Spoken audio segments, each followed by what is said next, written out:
it's still able to count on those whose love and faith towards the remains unbridled.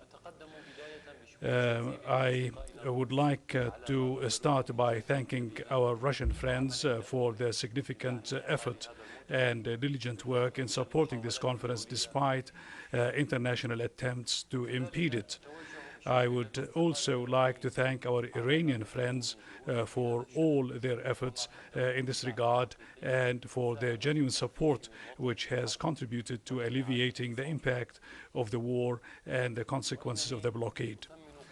I very much appreciate you all coming to Damascus and participating in this conference.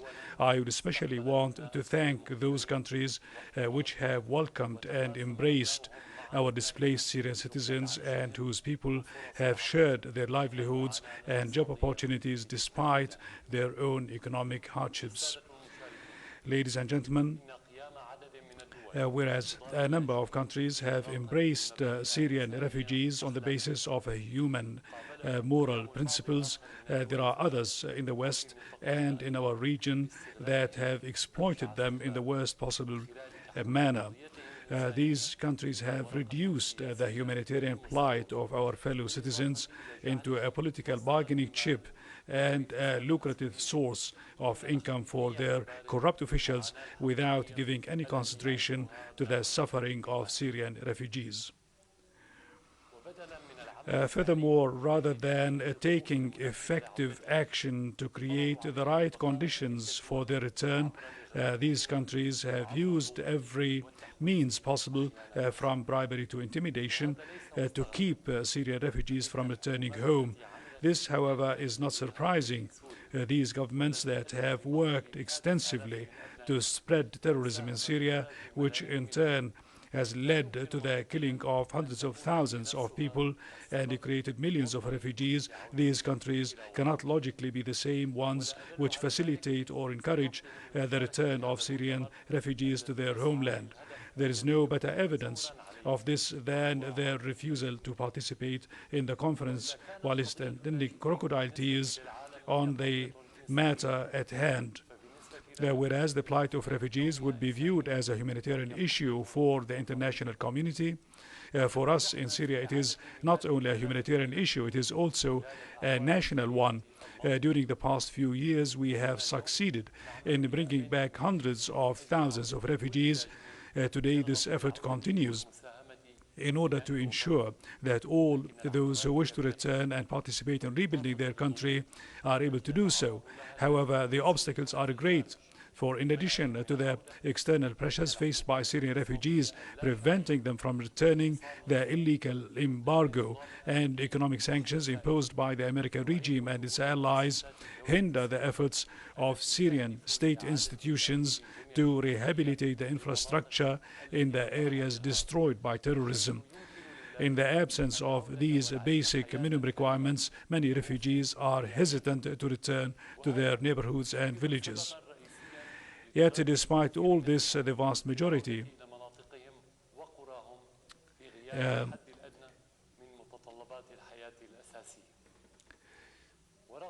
yet despite all of this, the vast majority of Syrians abroad want today more than ever before to return home.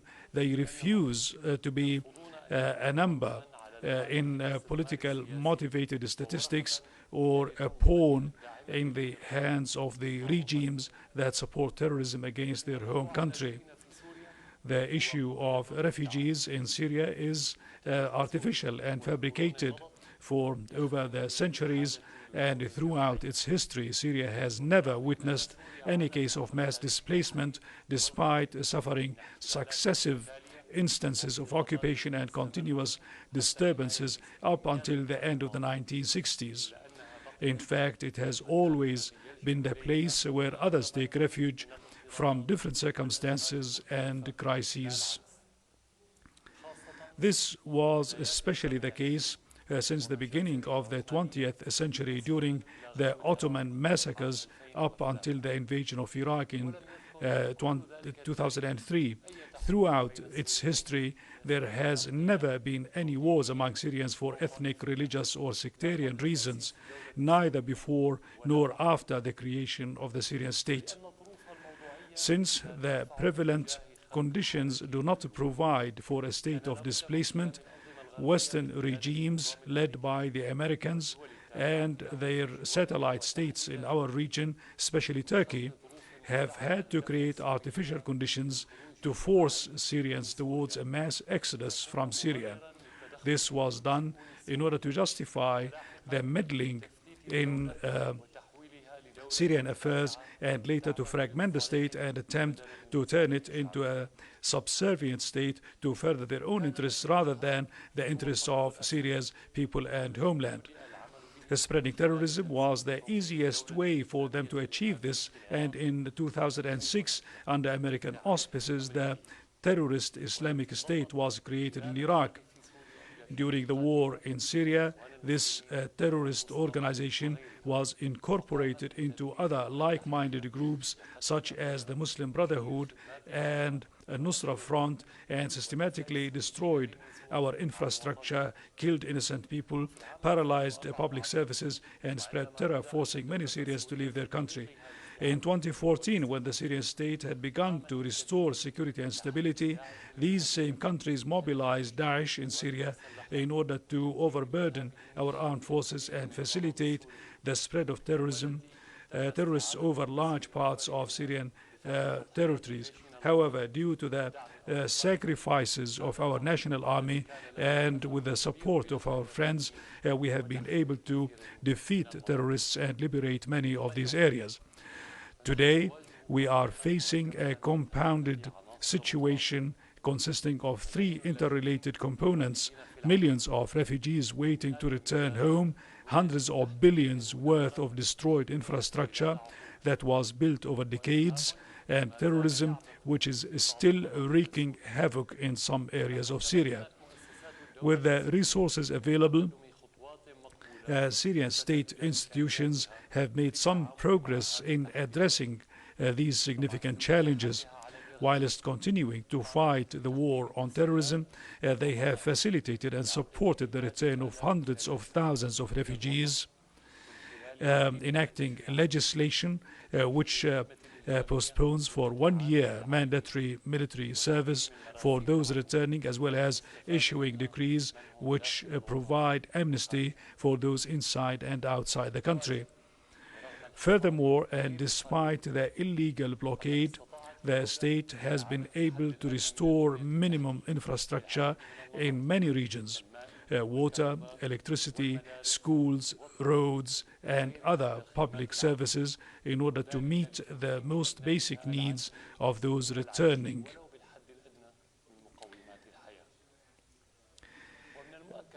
These steps would certainly be expedited with increased capabilities. This would require the lifting of economic siege and sanctions, which currently deprive Syria of the essential requirements for reconstruction and have led to a decline in the standard of living and the economic situation.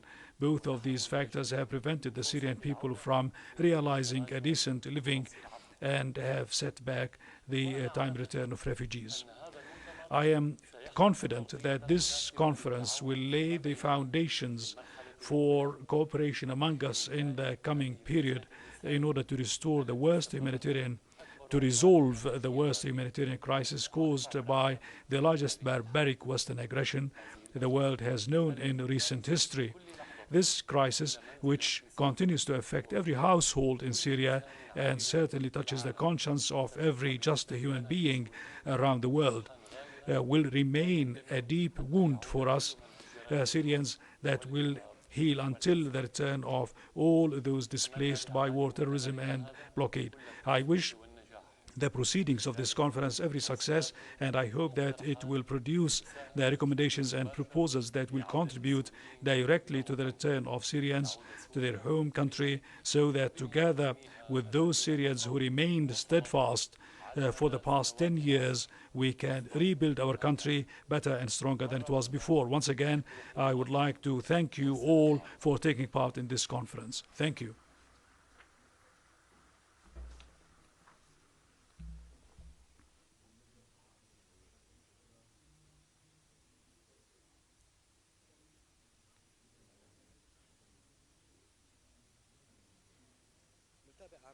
We continue the proceedings of the plenary session of this conference by listening to the speeches of a number of the delegates taking part in the conference, according to the following. First, the speech of Sergei Lavrov, the Russian foreign minister, which will be delivered by Alexander Lavrentiev, the representative of the president of the Russian Federation. And then the speech of Sherbil Wehbi, the Lebanese foreign minister, and then Ali Asghar Haji, the assistant foreign minister in the Islamic Republic of Iran, and then Ramzi Mashriqi, the Minister of Labor Social Affairs in Lebanon, and then Mr. Kontiao, the General Commissioner of China and its ambassador in Damascus, and then Mikhail Lizhev, head of the coordinating committee in the Russian Federation.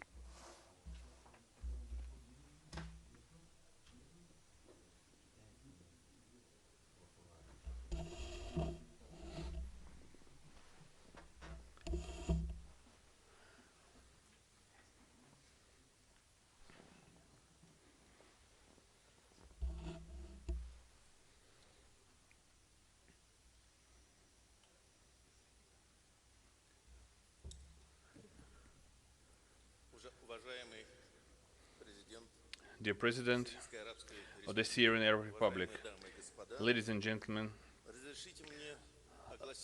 let me speak out the address of the welcome address to the participants of the International Conference on facilitating repatriation of Syrian refugees and internally displaced persons in the name of the Russian Foreign Minister Sergei Viktorovich Lavrov.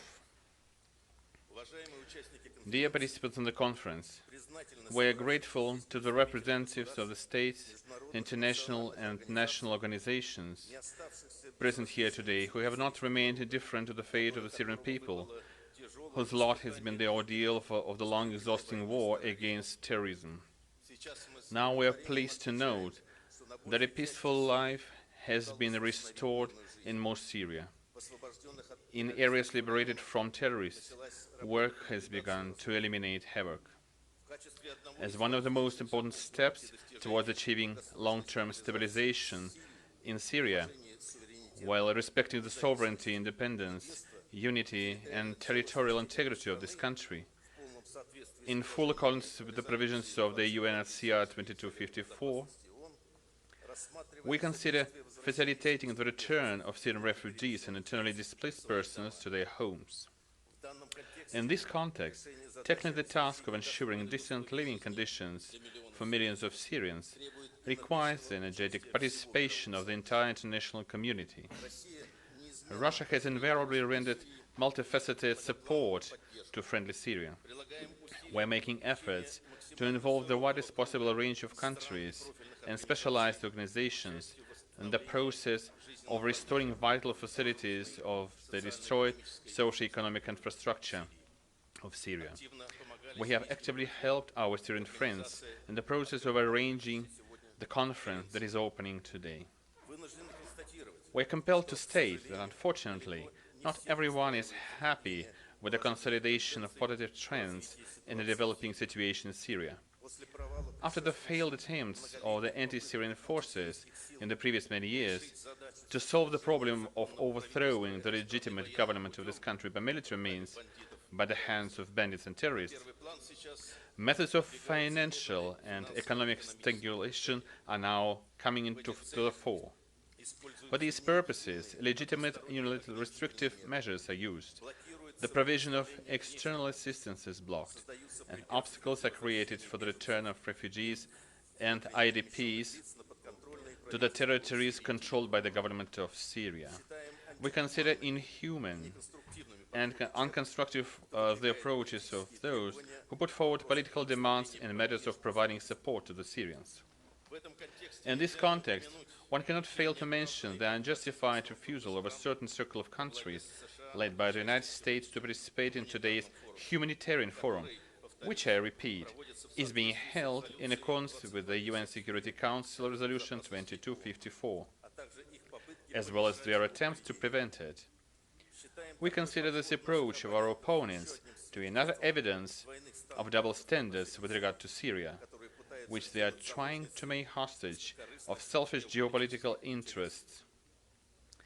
At the same time, it is not surprising that this position is taken by precisely those states that directly participated in warmongering in Syria, provided and continue to provide support to anti-government forces, including terrorists.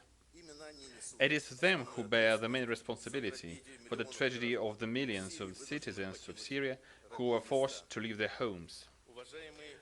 Dear conference participants, I wish you success in your work. I am confident that our joint efforts will give a new impetus to the restoration of a peaceful way of life in Syria. It is important that millions of Syrians should be able to return to their homes in the near future. We intend to contribute to this in every possible way. Sergei Lavrov.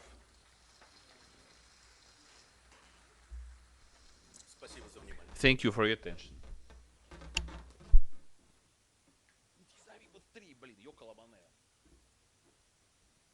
معالي نائب رئيس مجلس الوزراء ووزير الخارجية والمغتربين السيد وليد المعلم، أصحاب المعالي والسعادة، السيدات والسادة، بداية توجه بالشكر إلى منظمي المؤتمر الدولي حول عودة اللاجئين. Organize this international conference for the repatriation of the Syrian refugees, in the hope that this conference will contribute in these sessions and the different pillars to find a solution for the repatriation of the Syrian displacement, this huge humanitarian crisis which has been described as the greatest since the end of the Second World War.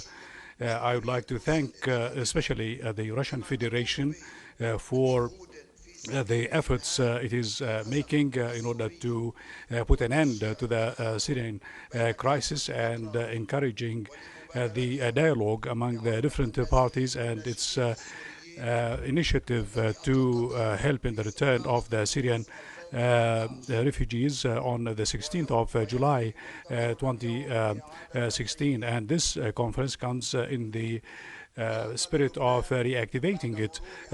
Lebanon hopes, after 9 years of the beginning of the Syrian plight, that peace and stability and tranquility are restored to Syria, and those who have been displaced from their country return in order to help in rebuilding their country, particularly that the largest part of the Syrian territories now enjoy peace and security, without, of course, undermining the circumstances.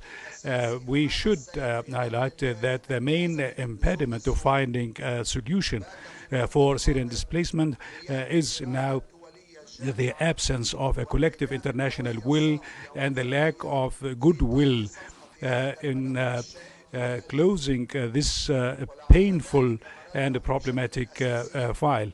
And probably this or basically the reason is that the problem of displacement is part of the narrow calculations of the parties of conflict in the area, and they have politicized this problem and not taking into account the great damage in the neighboring countries which host a large number of Syrian refugees. It is an economic tragedy faced by Lebanon since the beginning of the Syrian war, when all trade land roads were closed, so country has been the subject of international calculations which have undermined the potential of our country, and the existence of 1.5 million Syrian refugees in Lebanon have undermined the Syrian Lebanese infrastructure. So this displacement has become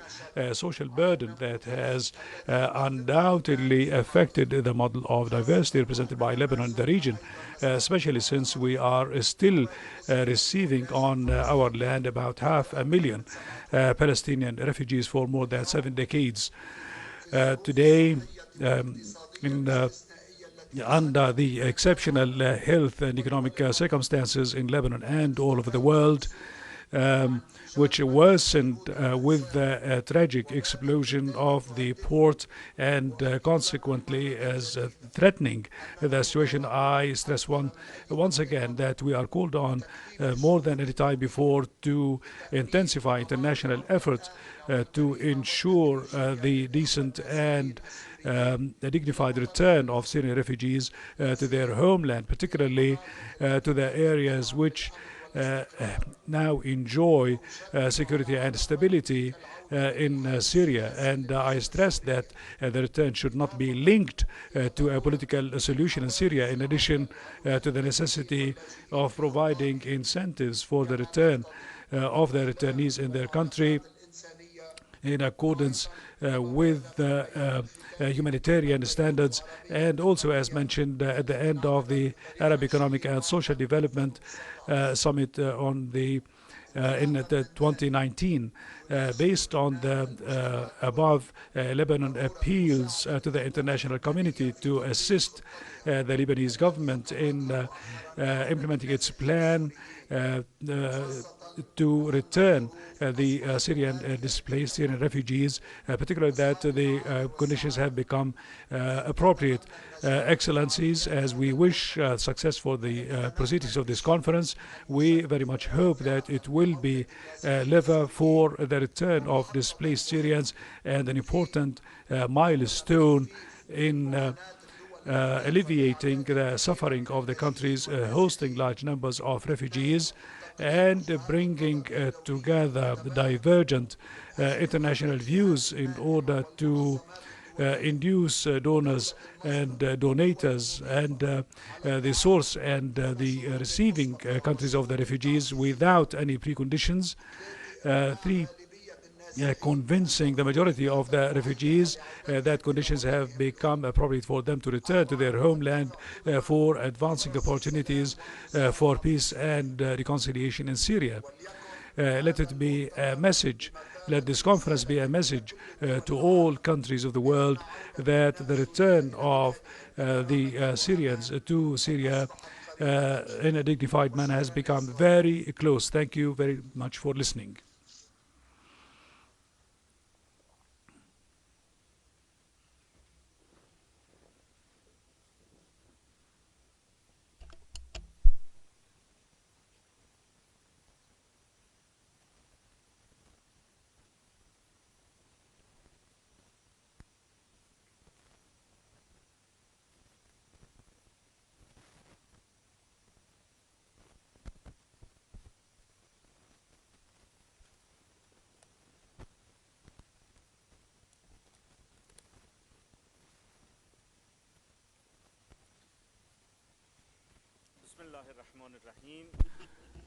In the name of God.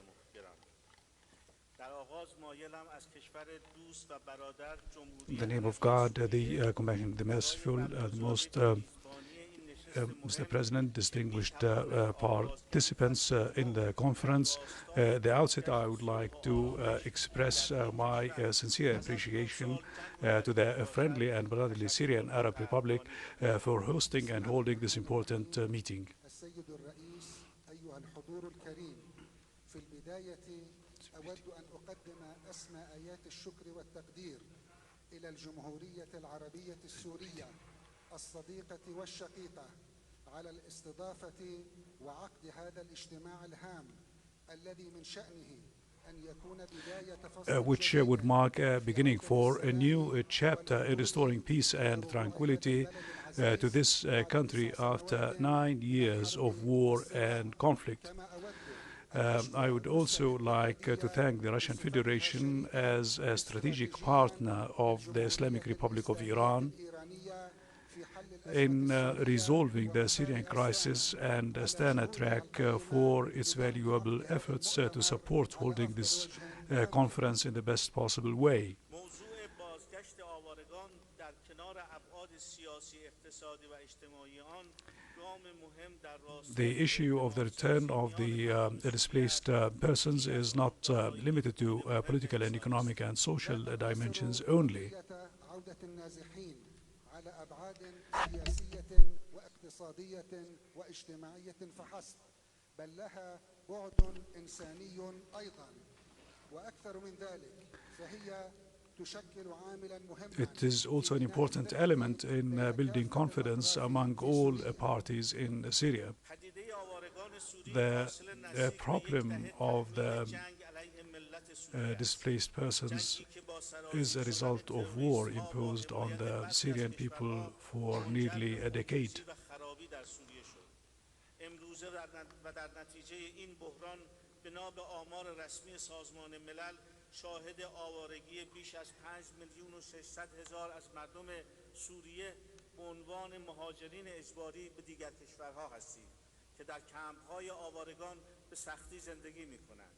علاوه بر آن آمار رسمی سازمان ملل نشان می‌دهد که 6,600,000 نفر به عنوان آوارگان داخلی که تعداد قابل توجهی از آنها در اردوگاه‌های پناهندگان از جمله اردوگاه رقوان در وضعیت وخیم انسانی به سر میبرند و گروه‌های تروریستی مورد حمایت خارجی از جمله آمریکا مانع خروج آنها از این اردوگاه می‌شود. إن مشكلة النازحين So the problem of the displaced is a result of a war imposed on the Syrian people to nearly for a decade. The influx of terrorists supported by some countries into Syria ignited the war that led to bloodshed and devastation in this dear country. Today, according to official statistics of the United Nations, this crisis has forced more than 5,600,000 Syrians to flee Syrians to other countries while they are living in difficult conditions in refugee camps. Moreover, official activists of the United Nations recorded an estimated 6,600,000 internally displaced persons. Large number of them live in refugee camps in difficult humanitarian conditions, including a Rukban camp, where terrorist groups supported by external parties such as the United States prevent them from leaving the camp. شرایط فعلی با توجه به روند مساعد در آزادسازی اراضی از تروریست‌ها و کاهش درگیری‌های مسلحانه پرداختن به مسئله انسانی بازگشت آوارگان بسیار ضروری است و نبایستی از آنان به عنوان برگ برنده جهت دریافت منابع مالی و یا کسب منافع سیاسی در آینده سوریه استفاده شود. وفي الوضع الحالي So, taking into account the current situation where we have positive development taking place in terms of liberating territories in Syria and decreasing in the frequency of armed clashes, addressing the humanitarian issue related to the return of refugees has become extremely necessary and should not be used as a bargaining chip to receive financial support or to obtain political gains in the future of Syria. Unfortunately, we witnessed that some countries which failed to achieve their unlawful goals and ambitions through military operations از طریق ابزارهای اقتصادی و سیاسی ظالمانه در صدد تنبیه مردم سوریه هستند. از جمله مهمترین این اقدامات تصویب قانون سزار توسط هیئت حاکمه آمریکاست که هدف اصلی آن شکنجه مردم سوریه میباشد. سیاست تحریم یک سیاست غیر انسانی و شکست خورده است. جمهوری اسلامی ایران اطمینان دارد که دشمنان مردم سوریه همون طوری که از ابتدای بحران تا کنون نشان داده شده به اهداف خود نرسیده و نخواهند رسید. وللأسف Unfortunately, we witnessed that some countries which failed to achieve their unlawful goals and ambitions through military operations and occupation practices and blatant support to terrorists have resorted to punishing the Syrian people through unjust economic and political measures. Among these measures is the U.S. Caesar Act, which targeted the Syrian people, which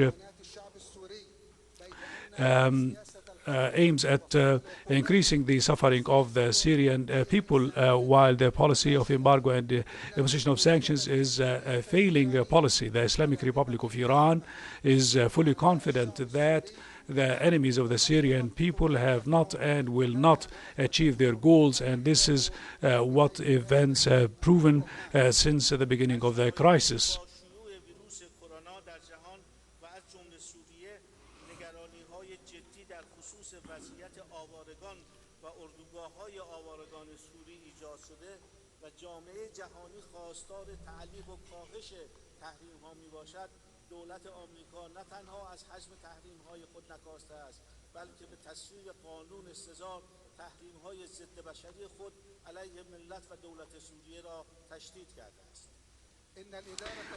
The U.S. administration, despite the real concerns about the spread of coronavirus in the world and in Syria, especially with regard to the conditions in displaced and refugee camps, and despite the international community's calls to suspend and ease sanctions, it has not done so. But rather the U.S. tightened its inhumane sanctions against the Syrian government and people by adopting the Caesar Act.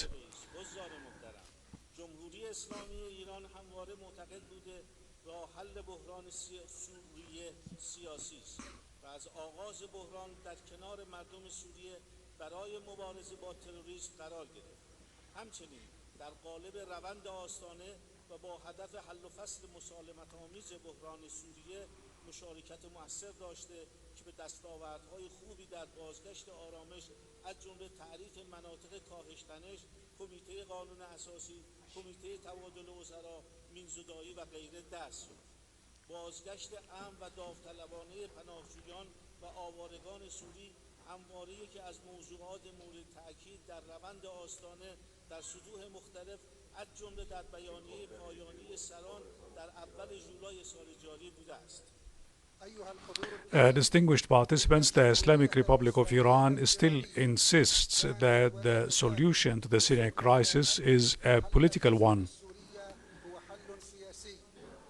And it has stood with the Syrian people in the war on terror since the beginning. And it has effectively contributed to the Astana process with the aim of peacefully resolving the Syrian crisis. This track has made remarkable achievements on the path of restoring stability to Syrian territories, including de-escalation zones, constitutional committee, prisoner exchange committee, demining, and so on. The safe and voluntary return of the Syrian refugees and displaced persons was one of the issues emphasized in the Astana process at various levels, including the final statement of the last summit held on the beginning of July this year.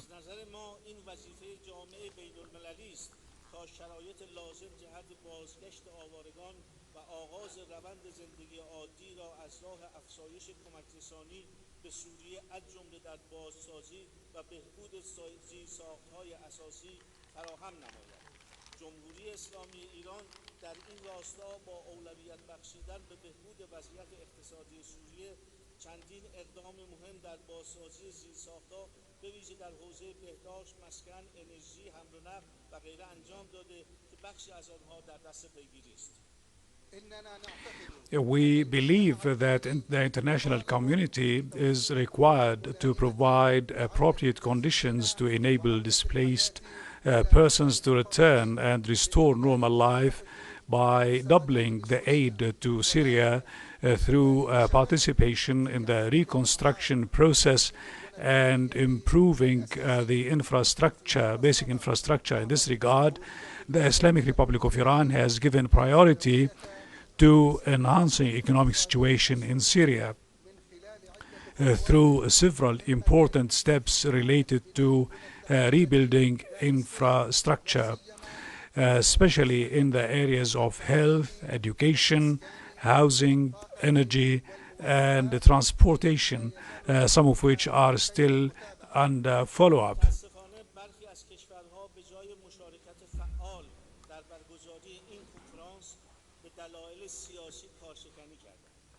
جمهوری اسلامی ایران معتقد است این کنفرانس باید تداوم یافته و با توجه به روند فعلی اوضاع سوریه مسئله بازگشت آوارگان، بازسازی و فراهم نمودن زیرساخت‌های لازم جهت این امر بایستی به یکی از اولویت‌های جدی جامعه بین‌المللی تبدیل شده و از آن حمایت کند.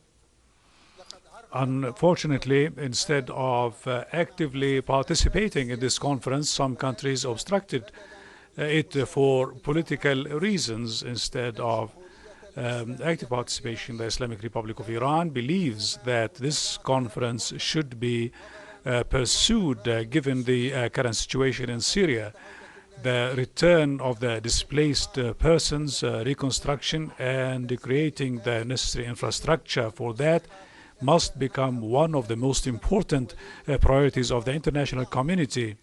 نظر به اهمیت بازسازی و تأثیر مستقیم این کنفرانس بر روند بازگشت آوارگان و با توجه به تحولات منطقه‌ای، جمهوری اسلامی ایران پیشنهاد تشکیل یک صندوق بین‌المللی برای بازسازی سوریه را ارائه می‌کند. سوریه امروز پس از سالها جنگ و آوارگی مردم نیازمند صلح و ثبات است که این مهم از طریق احترام به تمامیت ارضی، حاکمیت ملی و همکاری جامعه بین‌المللی برای بازسازی آن محقق خواهد شد. سپاسگزارم. Given the importance of reconstruction and its direct impact on the return of the displaced and refugees, and in order to make development, the Islamic Republic of Iran proposes to establish an international fund for the reconstruction of Syria. Syria today, after years of war and displacement of its people, needs peace and stability. And this the task will only be achieved through cooperation of the international community in construction and respecting Syria's sovereignty. Thank you all very much.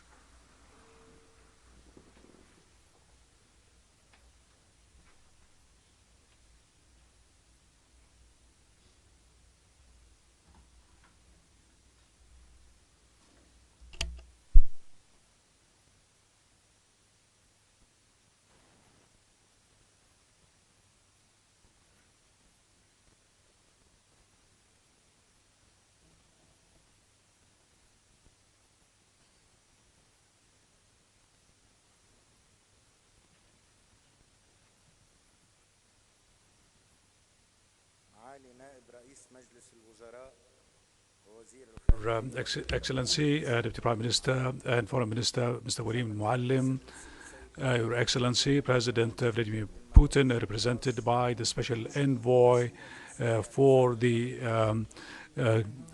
settlement in Alexander Lavrentiev, Your Excellencies, Ministers, the representative of Ambassador of the Vatican, representatives of all countries, ladies and gentlemen. We meet today while our region is burdened with crises and is witnessing fateful transformations and changes. We meet today 9 years after the beginning of the crisis that led to the displacement of millions of brotherly Syrian people to neighboring countries. We meet today at the International Conference on the Refugees' Return with the kind initiative of the friendly Russian Federation and with the generous hosting of the sisterly Syrian state. which constitutes a practical start for the beginning of a sustainable implementation and solution to this humanitarian crisis. This conference also reflects the sincere intention and desire of the Syrian state to work towards the safe and dignified return of its refugees and displaced, with the appreciated initiative of the Russian Federation, which is a great power and a reliable guarantee for the completion of this safe and dignified return. Since the beginning of the crisis, Lebanon has hosted a large number of Syrian brothers, which constituted a record number in relation to its surface area and population, with the displaced Syrians accounting for about a third of the Lebanese population. What Lebanon is suffering from today is not something strange to you. We live the impact of accumulated economic, financial, and social crises, which the COVID-19 crisis and the horrific Beirut explosion has aggravated and added to the poverty and destitution. As more than 60% of the Lebanese and 80% of the displaced live below the poverty line. The direct and indirect costs of displacement for the past 9 years are estimated at more than $40 billion as a result of the pressure on public services, subsidized materials, infrastructure, and job opportunities, which constitutes an additional heavy burden that has weakened Lebanon's ability to bear the needs which have always been more than the support received from the International Community Fund, which are over $8 billion throughout the crisis. Based on the above and in pursuit of provisions of the Lebanese constitution, which prohibits resettlement, and based on Lebanon's higher interest and the sacred right of the displaced to return to their homeland, 89% of whom expressed, according to the statistics of the United Nations Commission for Refugees, and emphasizing the importance of coordination with the Syrian state in the framework of international cooperation. We in the Lebanese government have approved on the 14th of July a safe return and dignified return of the Syrian refugees under the supervision of the Ministry of Labor and Social Affairs. And in response to the Syrian crisis, it is worth noting that the plan for the return of displaced persons is in line with international laws and standards, and respects the unforced return of the refugees, and protects the rights of the refugees to return in a dignified manner to their countries. The plan is based on overcoming obstacles and securing facilitating incentives for return in cooperation and coordination with the Syrian state, and under the auspices of the international community, of which the Russian Federation is one of its most important pillars. Since the beginning of the crisis, Lebanon has emphasized the importance of working to achieve this return without linking it to the political solution, which was delayed, especially that international experience for political solutions for the return of refugees is not encouraging, and the best evidence is the Palestinian refugees. Not to mention that the path to the return of the displaced Syrians had started spontaneously since 2018, after the absence of security reasons, because displacement is done for security reasons, not for other reasons. This automatic return in cooperation with the Lebanese General Security and the Syrian counterpart in coordination with the UNHCR, and its pace has slowed down, unfortunately, due to the repercussions of COVID-19 pandemic, which impeded the movement of Syrians on the borders. At the same time, Syria needs the arms of its children, its sons, to rebuild it. They are called on to rebuild their country as they did after the Lebanese civil war between 1975 and 1990. In conclusion, I renew our thanks to the Russian state in its endeavor to secure Lebanese and Syrian social cohesion, and its support for the two countries in fighting terrorism and dark and abolitionist dogmas, promoting moderation, pluralism, and seeking to secure the dignified and safe return of the Syrian refugees, which allows for the stability in the region. And allow me also to thank the Syrian Arab Republic, its leadership and its people for hosting this conference, and its desire to bring all the Syrian people together above all challenges and despite all obstacles.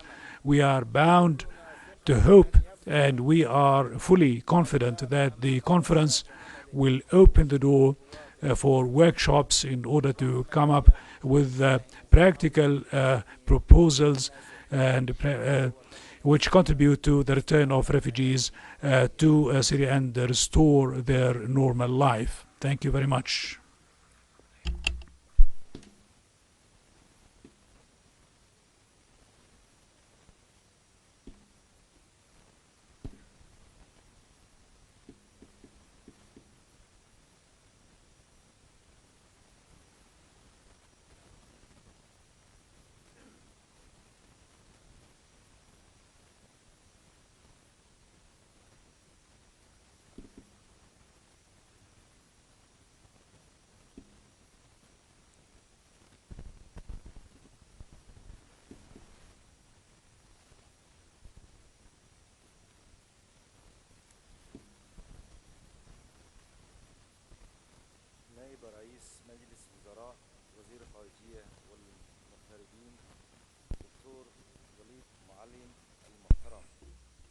Mr. Deputy Prime Minister, Foreign Minister, Walid Al-Muallim, representatives, ladies and gentlemen, it gives me a great pleasure to attend this meeting because it is an international meeting on Syrian affairs and under Syrian auspices and in Syria's capital. And it focuses on the refugee issue and aims to mobilize the capabilities and wisdom of all parties. On this occasion, it is my pleasure on behalf of the Chinese party to thank the Syrian side for holding this meeting, and we highly appreciate the Russian side for its efforts in preparing for this conference, and our respect to multilateral bodies for their long time tremendous efforts in order to help and support the Syrian refugees. The unrest in Syria has led to the displacement of a large number of Syrians, and the refugee issue is not a great wound to Syria only, but also poses huge burdens for the neighboring countries. That's why the early solution to the problem of the refugees and helping them to return to their home country and to rebuild their homes is something that meets the aspirations of all Syrians and the interests of all the countries of the region and the international community. The State Councilor and Chinese Foreign Minister Wang Yi previously said that refugees are not immigrants, so the refugees all over the world must return to their home countries to rebuild their countries. So there's the Syrian refugee issue is overlapping and complex. It will be difficult to solve overnight. In this context, we see the need to adopt political, economic, and security measures at the same time, and to solve the root problems in order to solve the problem of the solving one, the political solution of the Syrian file is an important guarantee to solve the refugee issue. So the Syrian cause is in essence a political one. So the only realistic exit is in a political solution. In this process, there must be respect and serious commitment to the independence, sovereignty, and territorial integrity of Syria, and to make sure that this process is Syrian-owned and Syrian-led. The concerned parties should search for measures to reflect everyone's concern through dialogue, taking into account the Syrian national circumstances instead of accepting solutions from the outside. The turmoil in Syria has spanned more than 9 years, so it is natural that the government and the opposition should differ. We hope that all concerned parties in Syria to uphold the higher national interest and adhere to dialogue and bridge the gaps through negotiations. We also hope that the UN will support the United Nations as a facilitator and the efforts of this Secretary General to hope. Second, improving Syria's economic conditions represents an important basis for resolving the refugee crisis. The repatriation of millions of refugees requires rebuilding the infrastructure which was destroyed during the war. However, some countries still insist on their unilateral and unlawful sanctions on Syria, ignoring the realistic needs of the Syrian people, especially at a time when COVID-19 is spreading. The continuation of these sanctions is illegal and even immoral. Steps on the ground are much better than resounding promises. Syria today is in need of everything, and it has daunting tasks. So we must work together to support the Syrian government to conduct its affairs and improve the livelihood of its people, revive its economy, and provide with assistance we can according to their needs in a way that enables it to move reconstruction forward through balanced and regular steps. Third, the eradication of terrorism inside Syria is an important condition for resolving the refugee issue. It is difficult for Syria to achieve peace without eradicating terrorism. So the international community must unify efforts to eliminate terrorist groups in Syria designated by the UN Security Council. Without using double standards to counter terrorism, operations must not stop midway, but rather it must go ahead towards and until terrorists are eliminated in order to prevent Syria from becoming a hotbed for terrorists once again. The sources of armament, financing of recruitment of terrorism groups must be dried up. And to face terrorist ideology with moderate ideas, this ideology which is trying to infiltrate and control the general population must be confronted. Only with these measures we can eradicate this cancerous terrorism and restore peace and security in Syria. Representatives, ladies and gentlemen, China has always and firmly committed itself to the independence, sovereignty, and territorial integrity of Syria. It has made unrelenting efforts to push for a political solution to the Syrian cause, put forward many solutions, and actively supported and participated in international peace process in this regard. China attaches great importance to the Syrian refugees issue and has provided Syria about $130 million in aid through bilateral and multilateral channels. After the outbreak of COVID-19 pandemic, the Chinese government and companies, personalities have provided many batches of anti-coronavirus medical aid to Syria. It has also arranged a virtual meeting between Chinese experts and their Syrian counterparts to share experience of fighting COVID-19. We will continue to stand with the Syrian people and to offer the Syrian side whatever assistance we can. Work with the international community and make any positive and constructive efforts to push for a peaceful and early solution to the Syrian cause and to achieve sustainable security and safety in Syria. Thank you all very much.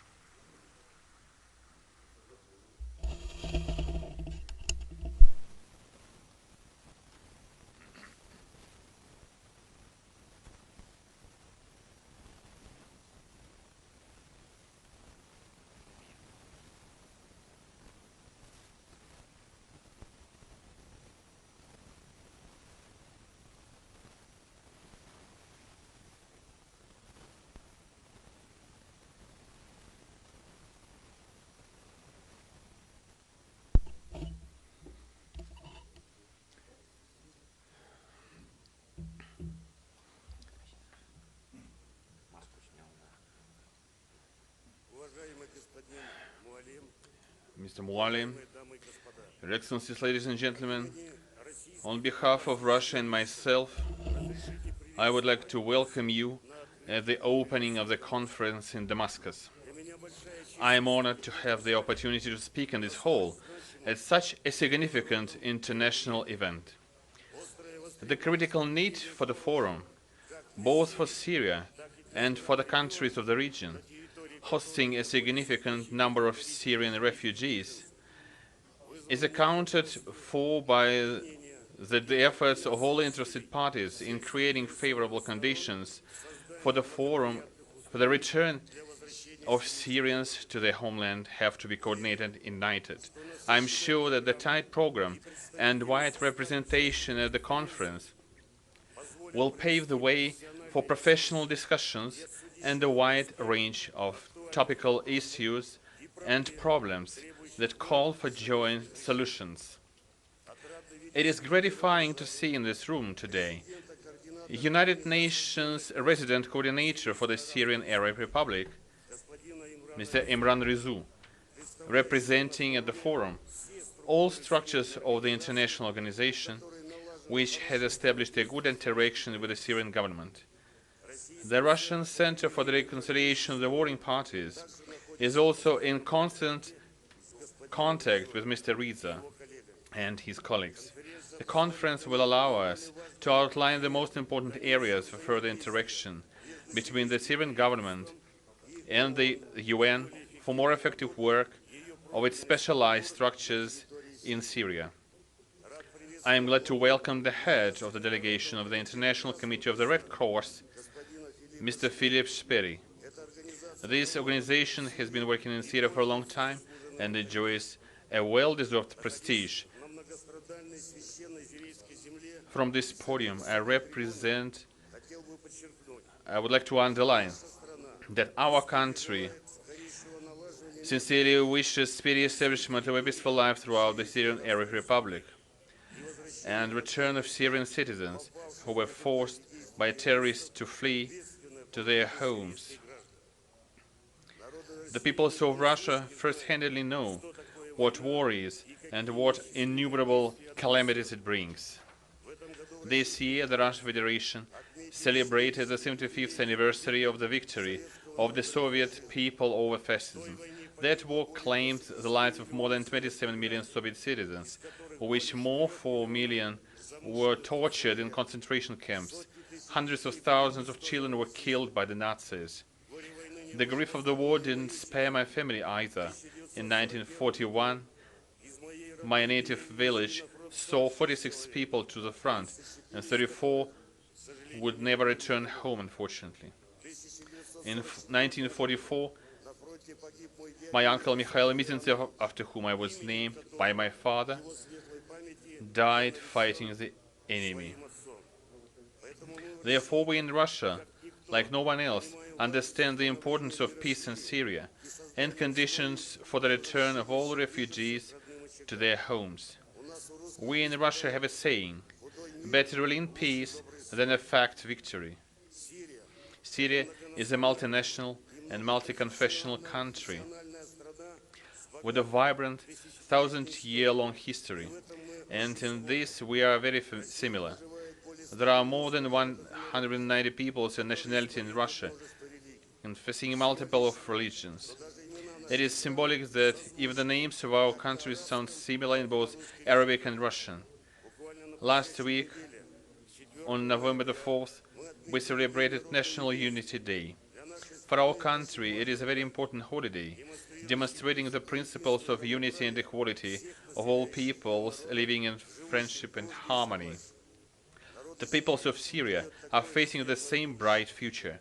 We wish the Syrian people the fastest return to peace and harmony, which was violated by radical extremists of terrorist organizations.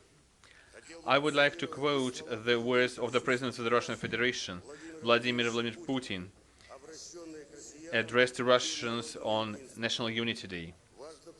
It is important to understand that the world is undergoing profound changes. Traditional values are facing serious challenges.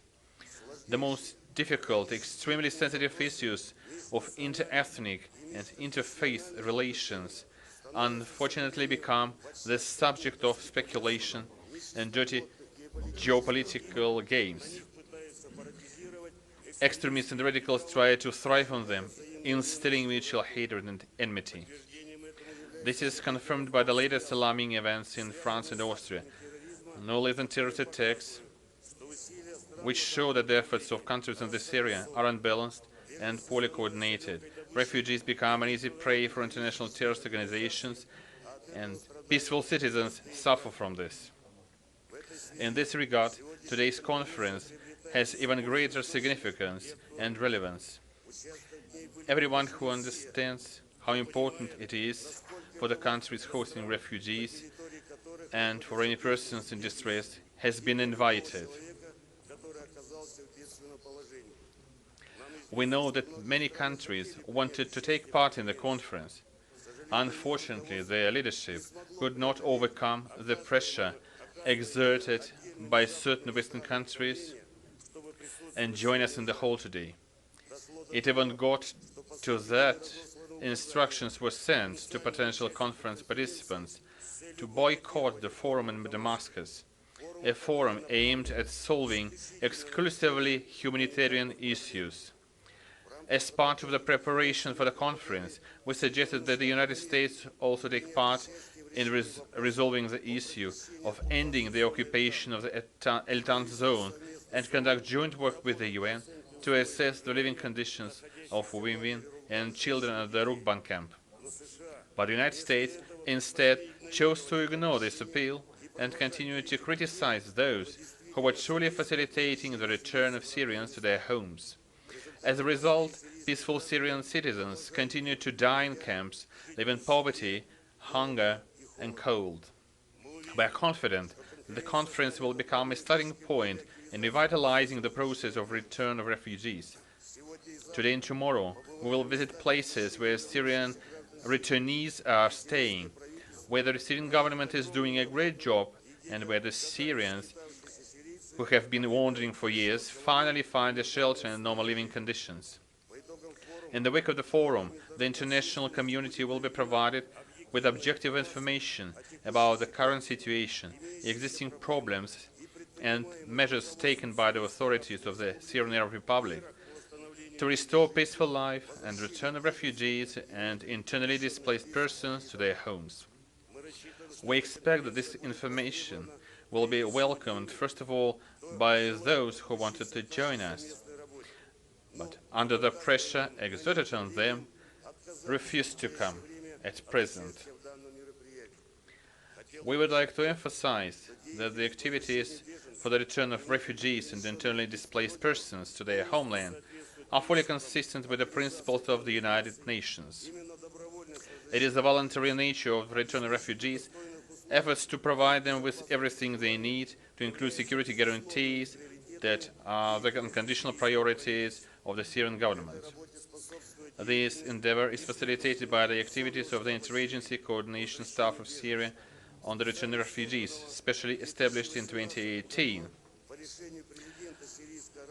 at the request of the President of the Syrian Arab Republic, for which we, Mr. President, distinguished Dr. Bashar Assad, are sincerely grateful. A similar decree of the President of the Russian Federation paved the way for the Russian Interagency Coordination Staff. The coordinated activities of state authorities and organizations made it possible not only to draw the attention of the world community to the problem of the return of Syrian citizens in the face of active information countermeasures, but also to steer the approaches of international organizations. As part of the development of the state-to-state cooperation and the provision of a comprehensive humanitarian assistance to the Syrian people, our ministries and departments demonstrate active involvement in this process, which, together with the relevant government bodies of Syria, consistently promote projects in such important areas as education, medicine, environmental management and housing, trade and economic, and scientific and technical cooperation. The Center for Open Education in Russian effectively operates in Damascus, where more than 100 teachers of the Russian language have received advanced language training. Russian educational institutions provide training to 1,319 Syrian citizens. More than 1,900 young professionals have graduated. The quota of Syrians in higher educational institutions of Russia has been increased several times to 500 people yearly. For humanitarian purposes, recovery of power grids and industrial production, religious sites, Russia earmarked more than $1 billion. In addition, Russia and the UN World Food Programme signed a memorandum on the procedure for transferring aid and spending earmarked voluntary contributions to provide food aid to Syria worth a total of $20 million in 2020 and 2021. Russian and Syrian ministries and departments have already signed 9 agreements and memoranda. 8 more will be signed on the sidelines of the conference in the fields of energy, customs union, and education, which will undoubtedly open up new prospects for the development of mutually beneficial relations and strengthening partnership, both department to department and government to government, to create conditions for the return of refugees to their homeland. Since the beginning of the work of the interagency coordination bodies in Syria and Russia, conducted have been 31 joint meetings on a wide range of burning issues related to the return of refugees and the reconstruction of the Syrian Arab Republic. Two of these were attended by representatives of the United Nations, whose role in solving humanitarian issues cannot be overestimated. The interagency bodies of Russia in Syria are sources of reliable and complete information on the situation in the Republic, which is promptly communicated to the international community. All data are published daily in newsletters and in the public domain daily. As part of the activities of both bodies, effective interaction with relevant structures in Lebanon and Jordan has been established. In the shortest possible time, it proved to be instrumental in approving and launching checkpoints for the return of Syrian citizens. Since the beginning of the implementation of the Syrian-Russian initiative, the largest number of refugees has returned from the territory of these neighboring countries. I would also like to dwell on the issue of Syrian refugees in Turkey, where over 3.5 million are awaiting their return to their homeland. New initiatives are needed for their early return. Ladies and gentlemen, there are undoubtedly many unresolved issues in Syria, but in order to solve them in the fastest possible manner, it is necessary to render assistance to the people and the legitimate government of the country. and the most significant role in this belongs to the United Nations. In doing so, it is important to understand, to identify the main reasons that prevent the return of Syrians, refugees, and internally displaced persons to their homes. First of all, it is the illegal presence of foreign military contingents occupying the territory of Syria and violating the country's sovereignty. In all areas outside the control of the legal government, a critical situation has developed. For example, the US military base in El Tanf, surrounded by a 55-kilometer security zone. Under its cover, illegal armed groups continue their terrorist activities. The militants also exercise control over the Rukban IDP camp located here, where more than 4,000 people are staying in extremely poor conditions. The plight of those in Rukban is used as an excuse for the delivery of so-called humanitarian aid to the camp, which ends up in the hands of local militants. In Trans-Euphrates, the situation is even worse in the camp of internationally displaced persons Al Hol. More than 63,000 West residents languish in poverty and inhuman conditions. More than half of them are children of citizens from 70 states of the world, which, having no opportunity to study, from an early age absorb the ideas of extremism, shaping them as potential members of terrorist organizations. Under these conditions, Russia, unlike a number of other states, is actively working to return children of Russian citizens from Syria, including those in IDP camps in territories outside the control of the government forces.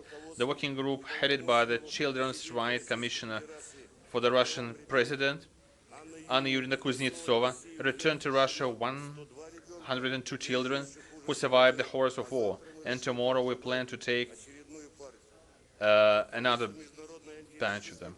The leadership of the International Anti-Terrorist Coalition continues to actively use the camp as a recruiting base for replenishing the ranks of illegal armed groups, for which strict control has been established over each of its residents. The lack of any opportunity to earn money in the camp contributes to the involvement of the male population in gangs. From August to September of this year, a group of up to 30 people were stood up from ISIS terrorists imprisoned in El Hol. American instructors are providing a 2-month special training to the selected individuals that are undergoing. For those who are trying to benefit from the situation, it wouldn't hurt to learn the wisdom of the Arabic proverb, "He who sows the wind shall reap the whirlwind." In addition, the illegal occupation of Syrian territories provokes the plunder of natural resources belonging to the Syrian people, and the proceeds from their sales are used to feed the militants. This goes a long way in maintaining tension in the region artificially. Secondly, it is Syria's limited resources. Western countries and states of the region refrain offering far-fetched pretexts from a full-fledged inclusion in the process of rebuilding the republic, politicizing the issue of humanitarian assistance, and continuing to invest money and supply humanitarian aid to areas controlled by the opposition.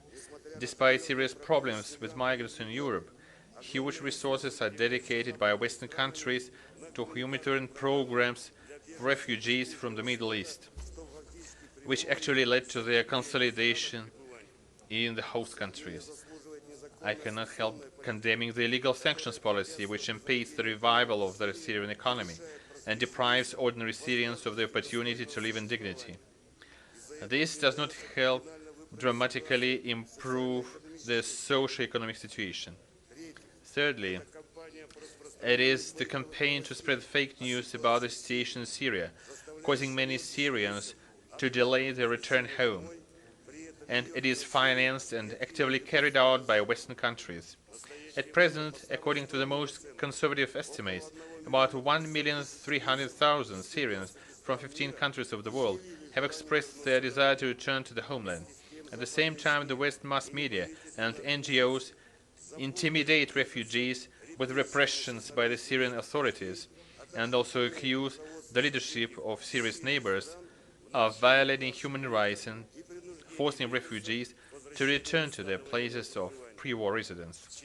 Fourth, opponents of the legitimate Syrian authorities continue to suppress the idea of launching a political process contrary to the UN Security Council Resolution 2254 of 2015, which says this is a domestic issue of Syria and it is the Syrians themselves that have to solve it. The Syrian Constitutional Committee for Reconciliation of the Conflicting Parties keeps working within the framework of the Inter-Syrian Dialogue in Geneva. The decision to create this body was made in Sochi at the Congress of the Syrian National Dialogue in 2018. At the same time, Western countries are sabotaging the negotiation process, artificially drawing close to the deadline for the completion of the major law of Syria. Fifth, it is the spread of the new coronavirus infection, COVID-19. Syria's war-torn health system needs comprehensive assistance to combat the epidemic instead of the blockade and sanctions. To overcome all these obstacles, preventing Syrian refugees and internally displaced persons from coming home, as well as the reconstruction of Syria, we believe it is essential that, first, all interested parties strictly adhere to international law, the principles of the United Nations, and ensure that control over the illegally occupied territories is transferred to the legitimate government of Syria as soon as possible. All camps for internally displaced persons are disbanded as a source of human resources for illegal armed groups, and their residents return to the places of their chosen residence to adapt to normal life. The full sovereignty and territorial integrity of Syria is restored, making it possible to effectively build the country's economy and guarantee the return of the Syrians to peaceful development. Second, the anti-Syrian sanctions policy is stopped. The Syrian bank accounts are reinvoked and the money in them is returned to those who own it. It is vital to reroute some of the programs for keeping Syrians abroad to restoring the infrastructure in Syria necessary to receive Syrians returning to their homeland, as well as provide them with humanitarian assistance. It is much easier and more economically sound to invest these funds once to ensure the return of Syrian citizens to homeland. At the same time, the Syrian government guarantees a dignified and safe return of its citizens to their homes. Third, attempts to discredit the current government of the Syrian Arab Republic are stopped. The destructive propaganda and the practice of intimidation of Syrians who want to return to their homes are abandoned. Fourth, the politicization of the process of humanitarian assistance to Syria is ceased as per the provisions of the UN Charter and the Security Council resolutions on Syria. Fifth, comprehensive assistance to the Syrian government in the fight against the coronavirus pandemic, restoration and the development of the state health system is provided. Only for humanitarian programs on the conference agenda, more than 78 tons of humanitarian cargo, including test systems and drugs to combat COVID-19, have been delivered from Russia. Moreover, the composition of the Russian delegation encompasses the entire spectrum of economic and social issues related to the establishment of dignified and safe conditions for the return of refugees and IDPs to their homeland. We believe that today's event will become a key unifying tool in all issues related to the return of refugees to the Syrian Arab Republic, to the country that rightfully deserves its poetic name, the cradle of civilization. After all, another old Syrian says that an equivalent in Arabic, there is no place like home, whose Russian translation reads as follows: the talent that you have will bloom at home. Ladies and gentlemen, in conclusion, I would like to show you some children's pictures that are in my hands, and during the pause we will show to them the pictures of the Syrian children aged 4 to 7 years. Our representatives visited the local camps in Lebanon. They asked simple questions and asked them to draw their answers, to draw the pictures of their life, what they liked, what they disliked, and what consumed them mostly. Everything was quite simple. The most war they dislike most, bringing them tears and sorrow. And most in the world is like children of all of the countries. They want peaceful life, clear sky, pure happiness in their homeland together with their parents. When you look at those pictures of the children, because of the war came abroad, you realize that we have to do everything to make them hopes come true. I hope that the ideas and initiatives born during the discussions and meetings will contribute to the recovery of the Syrian economy, make it possible to take further constructive steps to lift anti-Syrian sanctions soon and resolve refugees and IDP issues. I thank you personally, Mr. President, Dr. Bashar Assad, for his support of the idea of this international conference. I also would like to thank to the leadership of Syria and Syrian people for the huge preparation work for this event, and all those present for their attention. Thank you.